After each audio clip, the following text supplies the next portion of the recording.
It's hard changing country. There are more things to be worried about than with any other big change, be it changing school, changing jobs or moving house. My name is Richard and this is a documentation of my own personal experiences.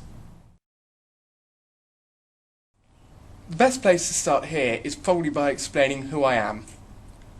I was born 19 years ago in a small village called Kingsthorpe.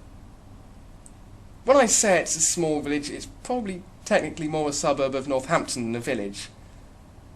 I'd already moved twice by the time I was 4, so although I have moved house, I don't really remember much about it. The first time was to a village called Raunds, also in Northamptonshire, and then 6 months later, my family moved to a large former mining village called Donisthorpe, where I spent the next 14 years of my life. In my life, I've spent very little time anywhere else, with only occasional visits to France and Germany, and visiting family in Western Australia. Because of this, almost everyone I know lives nearby, with just a few friends who I see when I visit folk festivals. All the way through school, I've had friends who've moved on with me, even if I haven't had the same group of friends all the way through. This took out the scariest part of changing schools, because I did know some of the people I was going to school with. For me, the hardest part of school was always break time. With the lessons I was comfortable. I always kept up well, and a lot of the time I was close to the top of the class. However, I've always been different. For instance, I'm not ashamed to get up in front of people and start singing or dancing, what a lot of people call making a fool out of myself.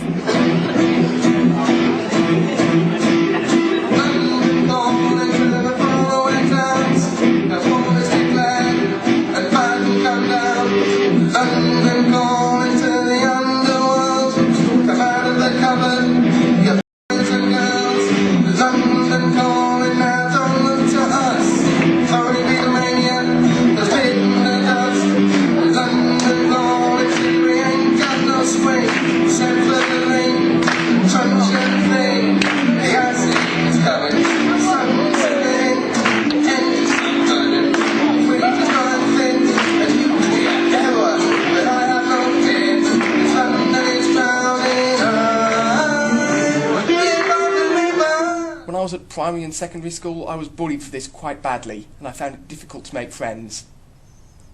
I think that had I moved to a different country at that point, I would have found it a lot easier, because I wouldn't have been leaving that much behind.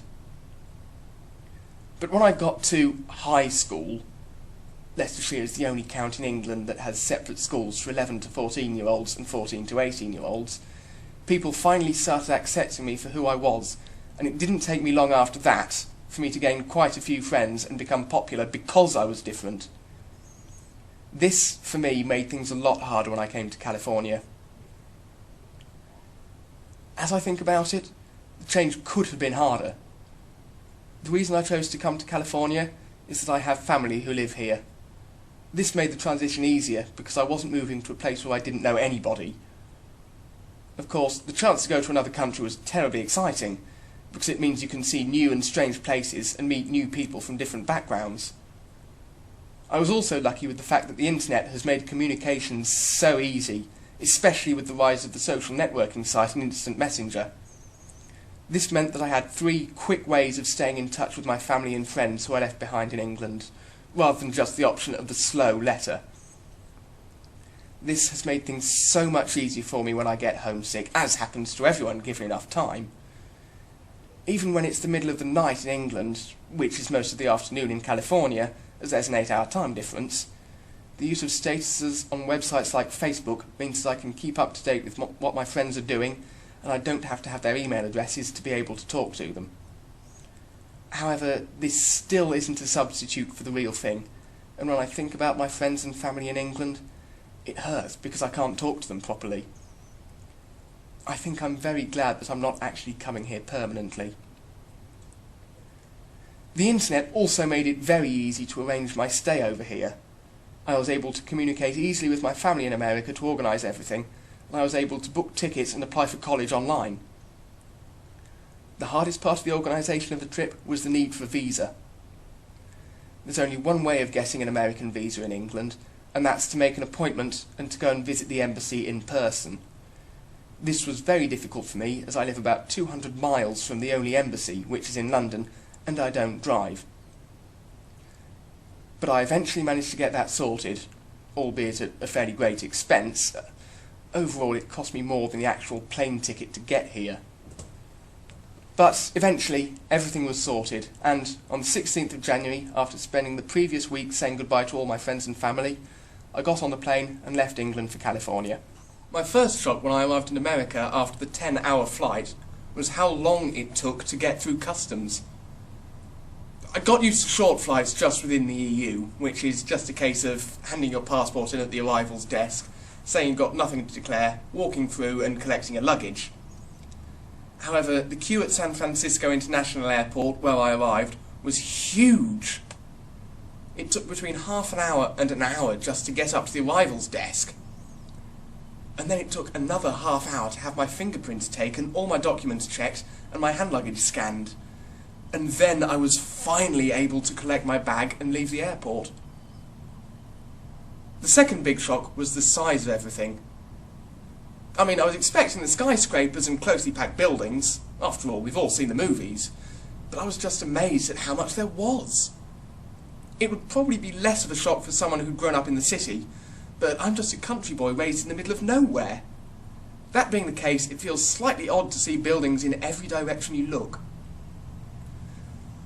Fortunately, my uncle lives right on the edge of San Jose, so in one direction you've got all the buildings and shops, but on the other side there's country and a park in the hills where you can go for walks.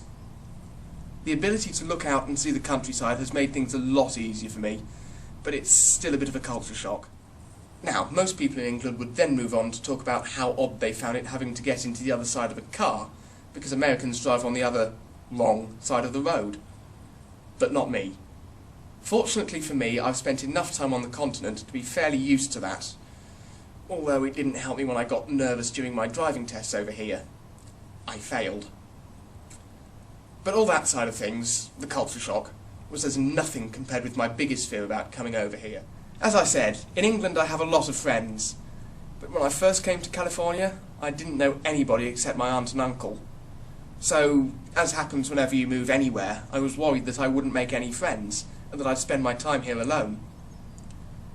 But if I'd just moved to a different place just inside England, it would have been seemingly a lot easier to make new friends, because I already knew what the English are like, and, more importantly, what the English like. Whereas I didn't know whether the Americans would accept my eccentricities.